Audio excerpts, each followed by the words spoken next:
Oke, sekarang ini gambaran cerita Boruto chapter 59 itu sudah dirilis. Nah, sekarang kita akan breakdown secara full berbagai kejutan seperti kelemahan Eida, alasan Amado ingin menanamkan karma kembali, serta pria baru bernama Daemon yang memiliki kejutan misterius ini. Nah, ini akan sangat panjang dan sangat lengkap, jadi kita sarankan kalian mendengarkan sampai selesai, oke? Untuk panelnya ini mungkin nggak benar-benar berurutan, tapi di tanggal 20 bulan ini tuh selain animenya yang seru, chapternya itu juga nggak kalah seru lagi, apalagi ditambah dengan kemunculan karakter baru. Jadi mari kita breakdown full Boruto chapter 59.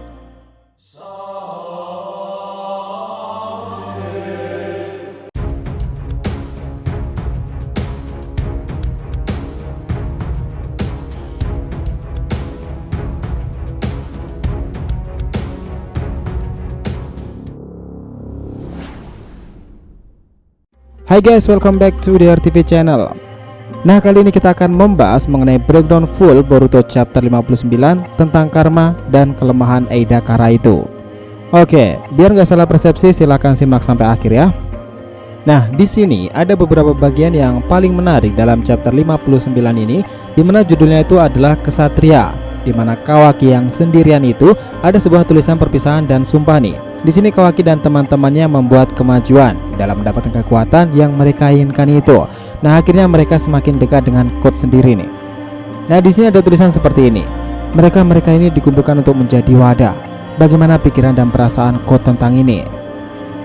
Nah, selain itu, di sini itu juga dibukakan tentang mimpi buruk dari Kawaki. Ceritanya akan berlangsung seperti ini. Nah, di chapter kali ini dibuka dengan flashback dan Code dan Kawaki. Saat itu Code yang belum memiliki sabuk hitam terlihat marah kepada Kawaki. Kenapa harus kamu? Apa yang membuatmu istimewa? Nah, ini adalah kejadian saat Code kesal dengan Kawaki karena yang akhirnya mendapati karma dari Jigen. Nah, mengalami hal tak mengenakan dari Code sendiri, Kawaki akhirnya itu bergumam. Ada apa dengan orang ini? Dia terlihat seperti seorang monster. Nah, di sini pun Code akhirnya juga sudah mengaktifkan karma putihnya itu yang kosong itu. Code berkata, "Aku iri kepadamu Kawaki, aku sangat membencimu karena kau sudah dipilih untuk menjadi sebagai wadah. Aku akan membunuhmu sekarang juga dengan tangan kosong ini." Lalu Kawaki tiba-tiba terbangun dari mimpi buruknya itu. Nah, dalam ruangan itu juga terlihat Sumire dan Amado. Kemudian Amado itu bertanya kepada Kawaki seperti ini. "Oh, apa kau masih sering mengalami mimpi buruk pasca disiksa oleh Jigen, Kawaki?" Ya, dia menjawab, sesekali Kawaki masih mengalami dan mengingat semua kejadian-kejadian itu. Tapi kali ini dia memiliki mimpi buruk yang baru, yaitu Code. Menurutnya Code masih menyimpan dendam padanya. Nah, lalu di sini ada percakapan yang menarik pula nih antara Amado dan Kawaki. Perbincangannya itu seperti ini. "Kawaki, kau adalah wadah dari Otsutsuki Ishiki. Jadi itu fakta yang tidak akan pernah berubah. Jiwanya seharusnya masuk ke dalam wadah, tetapi jiwanya itu telah padam. Jadi kau tidak akan khawatir diambil lagi Kawaki. Namun kamu adalah wadah dari Ishiki itu belumlah berubah, dimana sebagian besar tubuhmu mengalami transformasi Otsutsuki itu. Dan itulah bukti terbesar semuanya. Dan itulah kenyataan dan fakta terbesar apa yang sudah terjadi." Lalu Kawaki yang mendengar semua hal itu, dia langsung mengamuk dan membuat ruangan Amado itu jadi berantakan. Nah, kemudian adegan itu berganti ke Code dan Eida, dimana dalam markas organisasi keagamaan Boro itu, Eida berkata seperti ini. "Bukankah itu menyedihkan? Bagaimana bisa Kawaki menyayangi Hokage? Meskipun dia ingin melindungi Hokage dari genggamanmu Code, tapi dia itu menderita secara mental karena tidak bisa berbuat apa-apa lagi. Sangat menyakitkan melihatnya dalam kondisi saat ini. Jadi bisakah saat ini kau menutup mata pada Hokage ke-7? Lalu di sini Code itu menjawab seperti ini. "Maaf Eida, tapi aku tidak akan melakukan hal itu. Ishiki adalah dewa bagiku dan keyakinanku. Hokage dan rekan-rekannya itu, aku tidak akan pernah memaafkan mereka karena telah melenyapkan tuanku Ishiki itu. Jadi aku akan buat mereka mendapatkan hukuman yang setimpal dengan semua hal ini." Lalu Eida membalasnya, "Tunggu Code, bukankah kau sudah berjanji kepadaku bahwa kau tidak akan melenyapkan Kawaki? Ya, aku memang sudah mengecualikannya dan aku akan mengabulkan keinginanmu itu. Itulah kenapa aku juga tidak akan menutup mata untuk sang Hokage itu. Lagi pula dia adalah target utamaku. Aku pasti akan melenyapkannya." Lalu Eida kemudian melanjutkannya, "Ya, sekarang ini aku paham Code." Di sini Bak yang sangat khawatir karena mereka mendapati dua orang gila di hadapannya itu, dia bertanya seperti ini. "Ngomong-ngomong, berapa lama lagi kalian akan ada di sini?" Lalu Eida membalasnya, "Hei, jangan khawatir tentang hal ini. Kau tidak punya kebijaksanaan atau gimana sih? Lalu Code itu berkata seperti ini, ada 2 orang penjaga di pintu masuk saat itu, tapi beberapa sudah aku lenyapkan.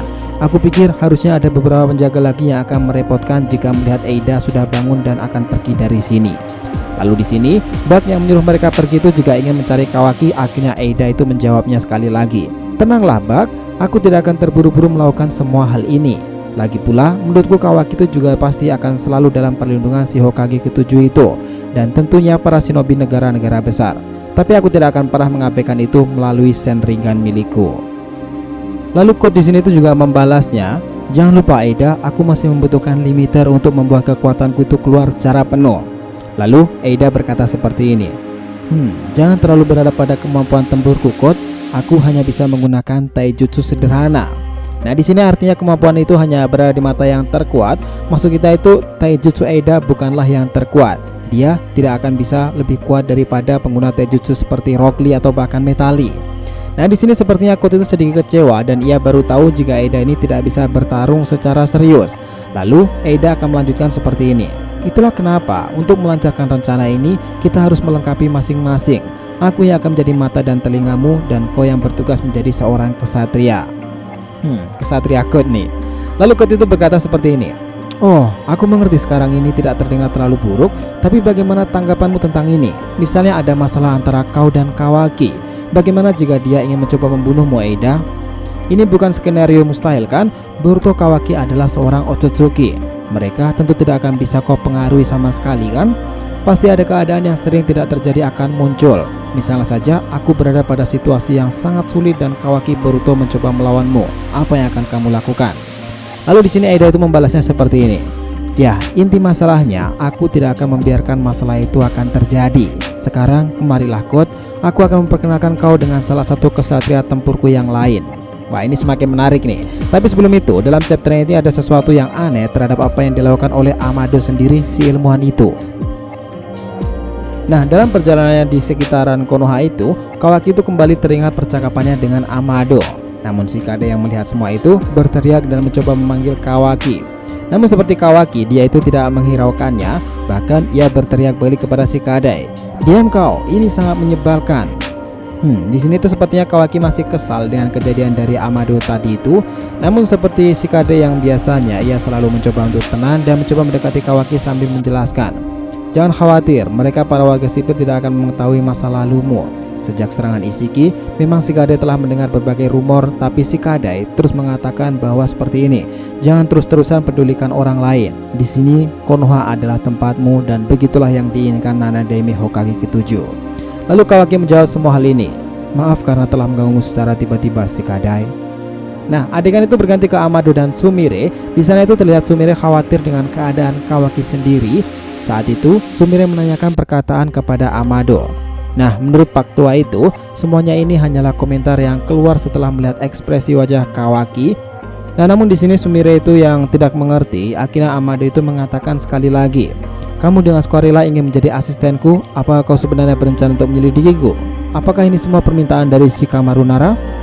Nah, lalu Sumire itu berkata, tolong jangan alihkan pembicaraan Amado-san. Nah, Amado itu mengatakan sekali lagi, seperti yang terjadi sekarang ini, masih ada data Otsutsuki yang terkompresi di tubuhnya. Sebagai perbandingan, mari kita anggap Kawaki itu sebagai sebuah wadah, dimana seperti Kawaki yang akan memiliki rumah dan karma seperti pintu untuk masuk keluar rumah itu. Dan jiwa Isshiki adalah pemilik rumah yang kita kenal sebagai Kawaki. Kamu tidak akan bisa masuk dan keluar jika tidak memiliki pintu masuk keluar tersebut. Nah, yang dimaksud pintu masuk keluar tersebut itu adalah karma. Amado kembali melanjutkan bahwa dia itu tidak akan siap melakukan ini semua dari awal, tapi dia itu bisa melakukan pintu masuk dan keluar lain untuknya. Nah, itulah yang dimaksud. Nah, di sini tuh Amado memang tidak bisa melakukan ini semua dari awal, tetapi dia itu bisa melakukan pintu masuk dan keluar lain untuk Kawaki, dan itulah yang dimaksud semua oleh Amado kepada Sumire. Lalu Sumire itu berkata seperti ini, kamu ingin merekonstruksi karma milik Kawaki? Lalu Amado di sini menjawab, terserah kamu ingin menafsirkan semua perkataanku ini Sumire. Ya, aku mengerti sekarang Amado-san. Nah, begitu jawaban dari Sumire. Di sini Amado itu yang melanjutkan bahwa karma code ini sebenarnya diukir padanya oleh Isshiki itu sama dengan seperti milik Kawaki. Namun itu tidak akan berfungsi sebagai sebuah wadah. Itu hanya memberikan kekuatan kepada code sendiri. Karma sendiri adalah senjata yang sangat ampuh dan ini adalah sebuah keuntungan besar bagi seorang prajurit. Tapi setelah Ishiki itu menghilang, tidak ada yang salah dengan memiliki karma di tubuh Kawaki lagi. Itulah sebabnya dia mungkin harus mendapatkannya sekali lagi. Dan apalagi saat ini kita akan mendapati sebuah ancaman yang kita tidak bisa mengontrol apa yang akan terjadi. Nah, lalu Sumire itu mengatakan seperti ini. Benarkah itu? Itulah alasan mengapa kau ingin merekonstruksi karma milik Kawaki. Apa tidak ada motif yang lain selain itu, Amado-san? Lalu tiba-tiba Amado ini terdiam dan apakah ada nih yang masih ditutupi oleh Amado sendiri? Nah, ada yang bisa memberi tanggapan nggak? Kita mungkin akan lebih tahu jika chapternya itu sudah rilis di tanggal 20-an nanti dan kita bisa melihat gambaran dengan lebih detail lagi apa yang sedang dipikirkan oleh Amado sendiri. Nah, setelah itu kejadian itu berpindah lagi ke markas organisasi keagamaan Boro. Di sini Code itu dikejutkan di sebuah tabung dekat milik Eida. Ternyata ada satu rahasia lagi seseorang yang sangat kuat. Bahkan Code itu sampai mengatakan seperti ini. Aku ingin tahu cyborg macam apa ini lagi, Eida. Selain Otsutsuki, satu-satunya makhluk lain yang bisa membunuhku adalah dia, Code. Disinilah Bug dan Code juga sangat terkejut mendengarkan semua hal itu dari Eida sendiri. Lalu Code dengan perintah Eida menghancurkan tabung tersebut dan memang setelah itu Code tidak melihat apa-apa dari tabung itu. Namun Eida yang sedikit kesal itu melihat ada yang berteriak dengan sangat keras. Tiba-tiba anak laki-laki ini sudah berada di punggung dari Code sendiri dan di sini dia selayaknya Himawari. Lalu tiba-tiba orang ini berbicara kepada Code. Siapa kamu? Apakah kamu laki-laki baru dari kakak perempuanku? Nah, di sini dia menyebutkan Eida itu sebagai Nichan. Lalu Code mencoba menyerangnya dan mengubah cakarnya itu. Masalahnya, Code membeku melihat apa yang dilakukan oleh orang ini. Lalu Eida berkata seperti ini. Lepaskan dia, Demon. Bukanlah kamu sudah berjanji padaku tidak akan melompat pada seseorang ketika kau pertama kali bertemu dengan mereka? Jadi inilah karakter baru selain Eida yang kuat itu, namanya adalah Demon. Nah, lalu Demon itu melanjutkan berkata seperti ini. Hei kamu laki-laki yang di sana, apakah kau sering dengan kakak perempuanku ini? Jika kau membuatnya menangis, aku akan membunuhmu, kau tahu? Lalu Eida kembali berkata nih. Orang ini hanya semacam teman, tidak peduli bagaimana kau melihatnya, dia bukan tipeku, Demon. Nah, di sini tiba-tiba beberapa anak buah Boro itu datang dan malah mencoba mendekat nih. Lalu mereka tampaknya itu mengenali Eida dan Demon sendiri. Dan Bug menyuruh mereka tidak masuk, namun mereka malah salah paham dan malah ikutan masuk. Nah, di sini Eida menahan semua hal itu karena kita akan melihat aksi dari Demon sendiri. Dan benar saja nih, dia itu sangat marah melihat semua hal itu. Kita semua pasti akan semakin penasaran kemampuan seperti apa yang dimiliki oleh orang satu ini. Nah, mari coba kita perjelas lagi tentang karakter baru bernama Demon ini. Oke, setelah momen itu, Demon itu tiba-tiba muncul dari punggung Code sendiri. Dia tiba-tiba datang tepat ke para penjaga yang melarikan diri itu dan tiba-tiba berhasil membunuh para penjaga itu. Bahkan sebelum salah satu penjaga itu menarik pedangnya, tiba-tiba mereka itu tumbang sendiri. Nah, Code melihat hal itu sangat terkejut tentang kekuatan dari Demon itu. Bahkan Eida itu berkata seperti ini. Kau tahu Code, itu akan bereaksi pada niat membunuh yang jauh lebih ganas lagi. Dimana pada intinya, seseorang yang bisa mengalahkan Demon harus memiliki niat membunuh yang sangat kuat. Semakin kuat niat membunuhnya, maka serangan yang dilakukan musuhnya akan langsung berbalik lebih kuat lagi berkali-kali lipat. Artinya, dia bisa merefleksikan hasil akhir dari skenario pembunuhan musuhnya hanya dengan membayangkan dalam pikirannya saja. Jadi kau harus hati-hati dengannya, Code. Lalu Code mengatakan seperti ini. Dia laki-laki yang sangat mengesankan. Nah, lalu Eida itu mencoba melanjutkan. Dia akan menjadi salah satu kesatriaku yang lain. Dia adalah adikku yang sebenarnya. Namanya adalah Demon. Nah, sekarang ini Demon itu akan menjadi seseorang yang melindungi kakaknya itu, dimana artinya jika ada seseorang yang mencoba membunuh kakaknya si Eida ini, dia bisa memberikan serangan musuh itu dan malah membalikkan serangan itu kepada target. Oke, seperti yang kita tahu, nama yang diberikan oleh Sensei Kishimoto sendiri itu kepada Demon itu adalah hasil dari referensi para programmer MIT Project, dimana mereka itu mengambil nama dari iblis Maxwell, yaitu makhluk imajiner yang terus bekerja dari latar belakang. Dimana kata Demon sendiri adalah ejaan alternatif dari ejaan Demon dan diungkapkan dengan kata Demon. Dimana ini menurut referensinya adalah ia tidak memiliki bias baik atau bahkan jahat, melainkan melihat karakter ini sebagai kepribadian seseorang.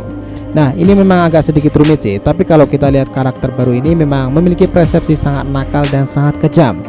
Namanya memang representasi dari kepribadiannya sendiri. Nah, terus apa mungkin nih di antara kalian ada yang nanya gini, apakah Demon ini akan bertemu dengan Himawari? Nah, gimana jawabannya tuh? Sementara itu, ada adegan lagi di mana Amado yang terlihat sangat bingung itu akhirnya diawasi terus oleh Sumire. Lalu Sumire berkata seperti ini, "Aku sudah merasakan perasaan yang tidak nyaman ini sejak awal. Sejak semua orang kembali dari pertempuran mereka dengan Isshiki, kau sudah memastikan bahwa Kawaki sudah aman sebelum mengeceknya dengan benar, bukan? Setelah kau tahu dia aman, kau tampaknya cukup lega. Tetapi meskipun begitu, lebih tepatnya kamu khawatir tentang sesuatu hal yang lain. Apa kau memiliki sesuatu hal yang lain, Amado-san? Di sini aku menawarkan diri menjadi asistenmu pada intinya karena aku mengkhawatirkan Boruto serta Kawaki pula." Lalu Amado membalasnya seperti ini, "Apa kau bijaksana atau idiot? Jika kau tetap diam, kau akan mendapatkan informasi lebih banyak dariku. Tidakkah kau tahu cara melakukan tawar-menawar, Sumire?" Lalu Sumire itu melanjutkan percakapannya dengan Amado. Kau merencanakan sesuatu, bukan?" Nah, Amado yang mencoba tenang itu sepertinya memang merencanakan sesuatu yang teramat penting nih. Entah itu benar atau jahat, tetapi untuk sekarang ini cerita dari chapter 59 itu sudah berakhir, di mana identitas sebenarnya dari Amado itu masih belumlah dibuka di sini. Nah, apa benar nih jika Amado itu mencoba memberikan karma kembali kepada Kawaki?